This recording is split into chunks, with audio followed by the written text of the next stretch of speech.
Panic yacho muri weZimbabwe yakanyanya. Panic yakanyanya. Mnangagwa is in a panic mode. So first of all, muri kuziva imimi kuti just last year Mnangagwa wakashafula, wakachinja Mukuru Wema CIO, ndopa akaisa mukomana anonzi Zvaitwa Mangwanya. Zvaitwa Mangwanya asati ashandira CIO, because he is the director general, anditi wakamboshandira Zimparks, Zimbabwe Parks and Wildlife Management Authority, anditi. So achipinzwa pachino ichi mune Zimbabwe, it was damage control, it was something chakaitwa because mfesi Mnangagwa anga akuvhunduka kuti mfesi anga aripo Isaac Moyo, ndizvo Isaac Moyo ava kumutengesa, right? So right now muri Zimbabwe chaitika ndechekuti President Mnangagwa, according to information yandinayo, in a certain meeting yakaitwa recently,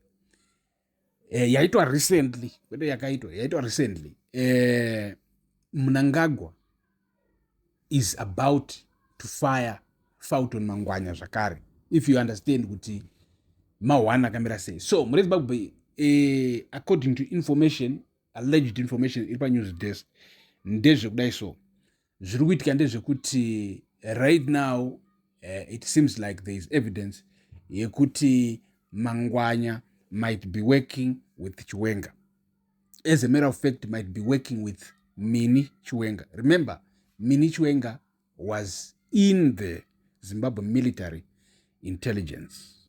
So Mangwanya is working with Chiwenga faction, with Mini's people, ku military intelligence, because pane vanhu vanga vatogara vari loyal kuna Mini ku military intelligence, and those people now are information iri kuti they are working with Mangwanya, and what they are doing, it's still classified, it's not yet revealed what they are doing, but it's said they are giving information, sensitive information. So Mnangagwa is said kuti wasimuka meeting and then pointed out that leakage. He said pane a leakage iri kuitika kubva ku CIO, anditi leakage yoyoyo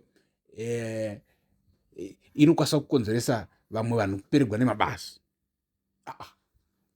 Ko andimukete re Mnangagwa zvekutonga ndo zvachinoda chikomana kai ndoda kutonga. So ndo zvaari kunzi atoudza Mukuru Wema CIO. So chiri ipapapo muri Zimbabwe, first of all, you have to know this, you have to remember this. In the first place, why all of a sudden Mnangagwa akadzinga Isaac Moyo akaisa Mangwanya in? It was a sudden move, zvatoitwa, and it was connected also kudzingwa kubviswa kwakaitwa Nhamo Sanyato kubva mukuva general weZNA achiswa kusports. This is not what stability looks like. This is not what an intact government looks like. Muri Zimbabwe, this is not kubatana looks like. Hazvizi izvo zvatinge tiudzwa. So musavhagwa. Mnangagwa is shaking. Muri Zimbabwe ukaona munhu wokuti anenge achida kudisplaya senge he is in control of everything, anditi ndimnangagwa. And then in that lie, in that bubble yazvigadzirira, he must make changes to a significant position yakafanana neMukuru, Director General weCentral Intelligence Organization. Kureva kuti hausi kutrusta mukuru weCentral Intelligence Organization yako iwewe inokupa almost all the information you need. But nguva yese you are only seeing now kuti mfesi ari patop cannot be trusted. At the same time, uri kudzinga iwewe number 2, Number two, in terms of hierarchy in the military, namosanyato, uchimubvisa panzvimbo kureva kuti your system is infiltrated by people, mhando dzako. And kuva mhando yako is not kuti zvinhu zvakashata because Mnangagwa ndo mhando yekutanga. Anditi mhando yemunhu wese, mhando yemuZimbabwean wese.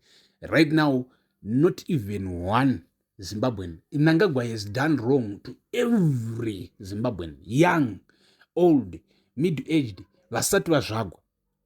Kuba right from every Zimbabwean to choose their leader. Take that away from the people. Mfesu is a criminal. And pafe chapter kutaura. This ndononzi a criminal move. He is moving like a thug apa ari president wenyika yedu. And so now how will he know Zimbabwe kuti general aripo will not turn against him? But this thing is not about the money. And Mnangagwa thinks kuti ndikakupa mari wato corruptika brain. I mean, kuna vamwe vapana kuti ukavapa mari vanocorruptika brain zveshuwa, but even vanocorruptika brain vanenge vachingotaurisawo zvavo, but vanenge vachiziva chokwadi. So I want us to get up.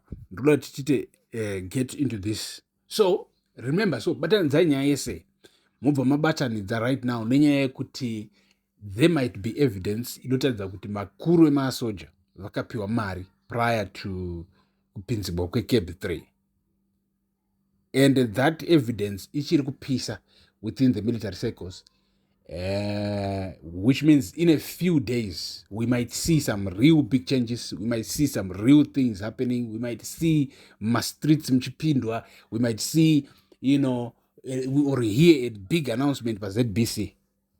Totoona masoja agara futi patitabhuru akupa an announcement, and anything can happen from here. But we say, let's maintain peace munyika medu, let's fix these things. Iva vakomana vanenge vachita corruption vachita senge vari untouchable, in reality chacho ndeyongoti they are untouchable now, but once we touch them they just become unonga kuti unzura tsiti manje ndimnangagwa ko manje wanga uchiita dzungurechi wangu takugarisa pasaidi apa anditakugarisa pasi takukubvunza mubvunzo isu tuma ordinary citizens kuti iwe manje wanga uchinyengereka nei uri president anditi ndo zvinoitika manje very very soon.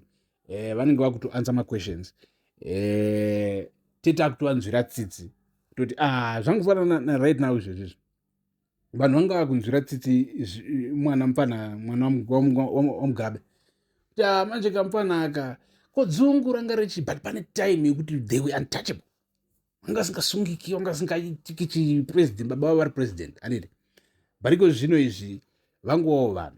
So ndo same thing zvangoitika kuna Mnangagwa, and that might happen sooner than later. So stay tuned muZimbabwe, tichange tichipinzira more updates. Peace. Muri kumabasa ikokoko. Peace.